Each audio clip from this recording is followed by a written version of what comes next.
slowly, in the early 60s, they went into Switzerland, group of tutors and teachers and university lecturers, and they stayed there for a few years, discussing and writing some programs.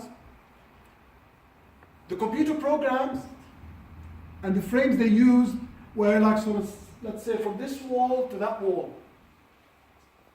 And can you pass me stuff on my mobile phone, please?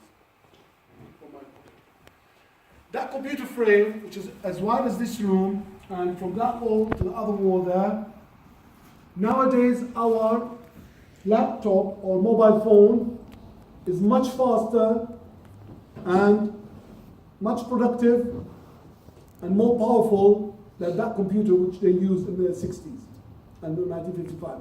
And I'm talking about the IBM computers at that time, because IBM started to develop these big frames. If some of you remember, I've seen them on videos, they have all these like sort of tapes, and they run on tapes. So slowly, through the 70s, 80s, Steve Jobs started the first computer, the first PC. And Steve Jobs and Wozniak, they said, we can get the computer into every home. Now, at that time, in parallel, the internet, which was produced by the Americans in 1965, 66, and 67, and the mobile phone started. The mobile phone started at that time. It was a big chunky machine like that, and they hold it with a big area. Now by 1983, 84, the World Wide Web started.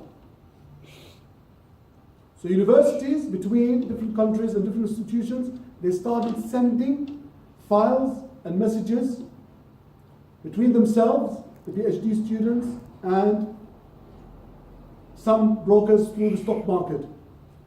Now from that day, the low artificial intelligence started, because we have three types of artificial intelligence. One is called low or weak, one is medium, and one is the strong. Now, our main topic today, we're going to focus on the strong one, not the low or the medium, because the majority of us know the low and the medium.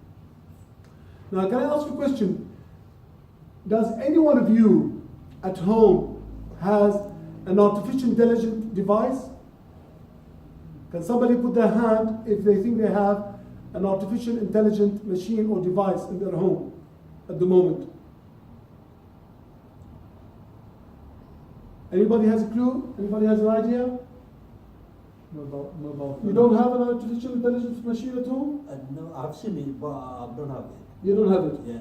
You sure? Yeah, I've seen it. Okay. What about you, brother? Do you have an artificial intelligent device at home? Not at all. What about you, brother? I'm not sure. Oh, you're not sure. What about you, brother? You don't think so? You too? Right.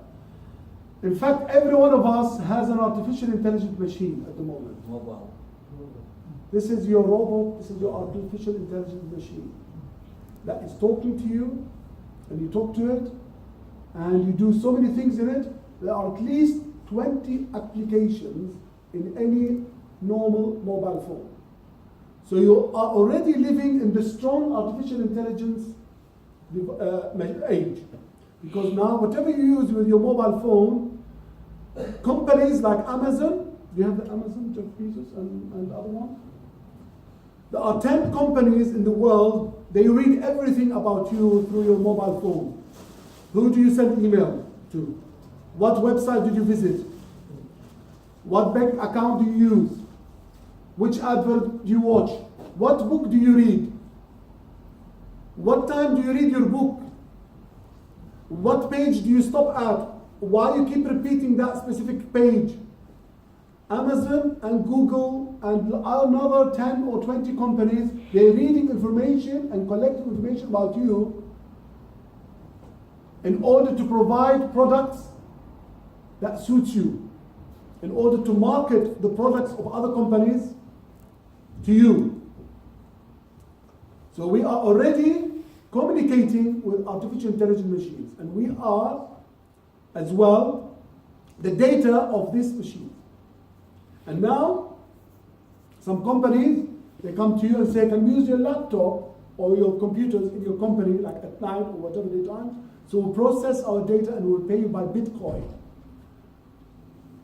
Cryptocurrency. If you heard about cryptocurrency, this is already happening with thousands and thousands of companies. Now here, this gentleman, he's telling us, I'm just using a journalist with his definition. He said, the key definitions of artificial intelligence, AI, that explain its importance. He said, today modern dictionary definitions focus on AI being a subfield of computer science and how machines can imitate human intelligence, being human-like rather than becoming human. The English Oxford Living Dictionary gives this definition. The theory and development of computer systems able to perform tasks normally requiring human intelligence, such as visual perception, speech recognition, decision-making, and translation between languages. So this is so far at the moment what the Oxford Dictionary has given us as a definition for the field of artificial intelligence. So he's saying, I'll repeat again, the theory and development of computer systems. So there are theories and there are their developments, okay? And there are computer systems.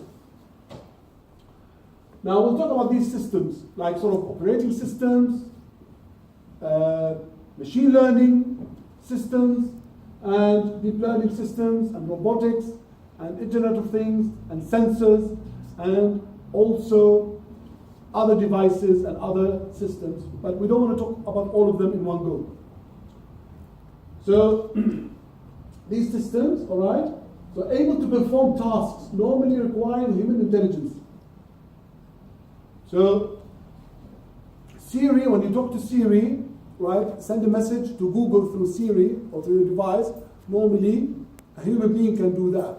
But now your mobile phone can send messages to other people and to other organizations. And as I said, they can send messages that while you're reading this book and while you're reading that specific page in that book. So they are reading us. Companies are reading us what we're reading and why we're reading that book and why we're studying that field. So that they can bombard us with adverts. They can tell us and draw our attention whether to buy Kellogg's cornflakes or whether to buy this kind of shoes, Adidas, or whether to buy Gucci or any other like Mercedes-Benz cars or Toyota Previa cars or so on and so forth, depending on our lifestyle. Okay? Right. Now, Merriam-Webster defines artificial intelligence this way: a branch of computer science dealing with the simulation of intelligent behavior in computers.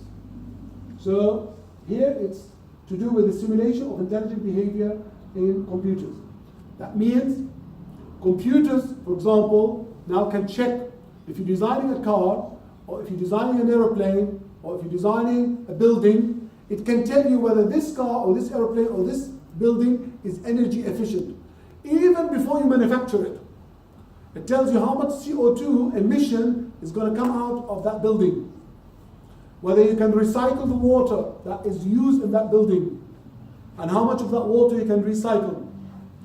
Also, it tells you, for example, for the car or airplane, how much fuel it will use every 100 miles per hour.